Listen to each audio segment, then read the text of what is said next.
today we are going to open and unbox the brand new 2020 MacBook Air. And I'm going to compare it from an upgrade of the early 2015 MacBook Air. Comparison in size, ports, and overall functionality. So, first, let's open it nice and neatly, because I like to save the box and even the plastic when you do go to sell later on. You have everything as it came day one.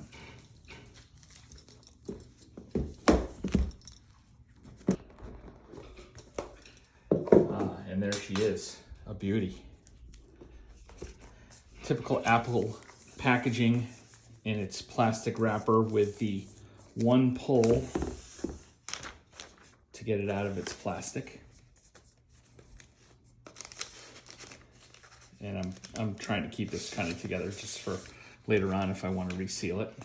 Also in the box is a USB-C power cord, the little information packet, and the new charger, which is much smaller than the older charger, and I don't have the other one with me from for the old MacBook, but just in comparison, the other one used to be about this big. So let's do a couple comparisons to the old MacBook. First of all, in size, you can see clearly old MacBook, the early 15, compared to the new one, even though they're both 13.3 inches. It's significantly smaller. I would say almost about an inch on this side and maybe a half inch that side. Thickness wise, I would say the new MacBook is a little bit thinner, it looks like, and weight, definitely this is lighter than the other one. As far as ports go, you have two USB-C ports, and this is a earphone port. And other than that, there is no other ports on this MacBook at all. Whereas the old one, you had your power cord plus a USB cord, a earphone port, a SD card slot, an additional USB port, and a Thunderbolt port. So when we open it up, let's look at the old one first. You can see the screen has quite of a big bezel around it. And then the new MacBook, let me take the plastic or the paper off here. The bezel is kind of gone, but as you can see, the screen fits almost perfectly like the old MacBook did. The other noticeable difference on this one is it has a fingerprint reader. Now, we obviously haven't set this up, it's brand new, but it's got a fingerprint reader to log in, where the other one to use English didn't. Is the main language. Press the return It wants me to start setting it up. I will in a second.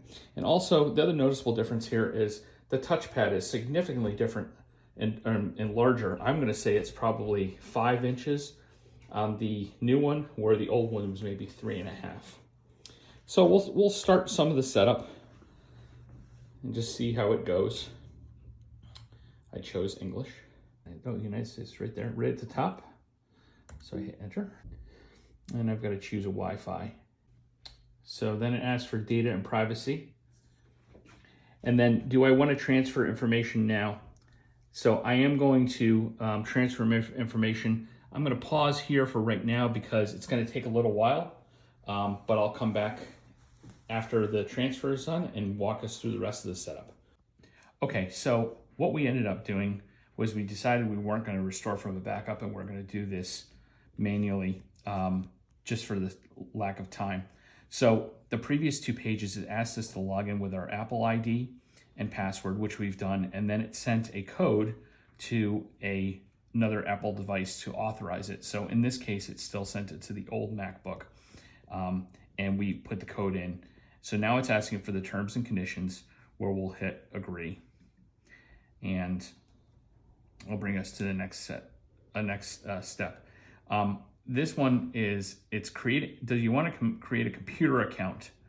Okay, we've created our computer account, which I've went past, and now it's brought to iCloud and it's setting up the account, which what it's doing is it's registering this MacBook Air into your iCloud account, so your data, all your different folders, can be backed up to iCloud.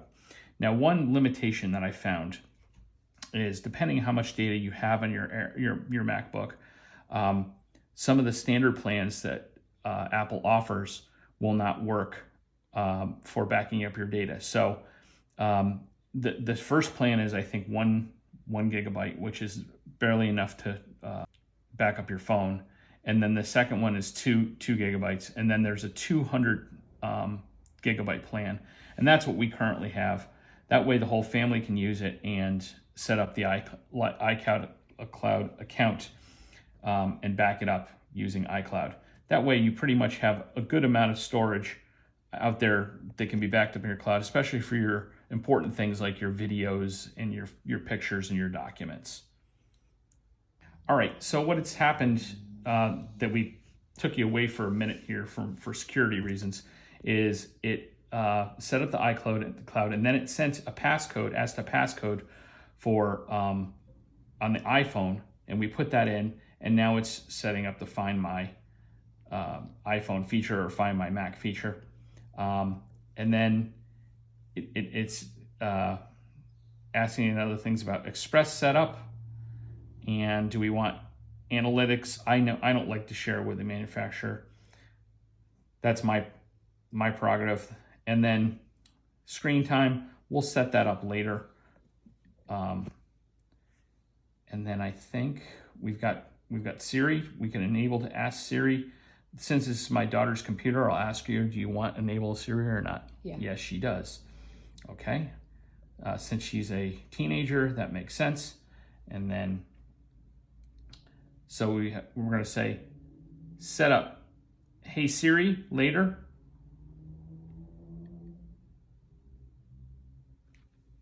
Hey Siri. Hey Siri, open the documents folder. And now Hey Siri is ready. We are not going to share audio recordings, and it gives you an option where to put your files if you want to put them in iCloud. Again, going back to what I said earlier, if you don't have the storage, you're not going to want to do this. But if you do get the storage plan, I do recommend it because it does give you a backup of those files. Also, this is for encryption.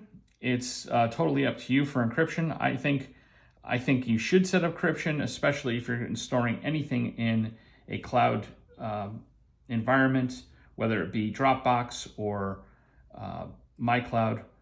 You should have encryption set up. Also, this has Touch ID, and you're going to use the new button up here. So now we're going to set up Touch ID, and my daughter's going to put her finger on the new button to set up. And you will repeatedly use the same finger until it accepts it, just like you would do on an iPhone or an iPad that has the Touch ID enabled. It's now ready, and we're moving to the next step.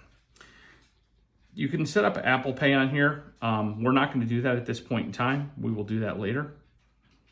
We're going to add the card later.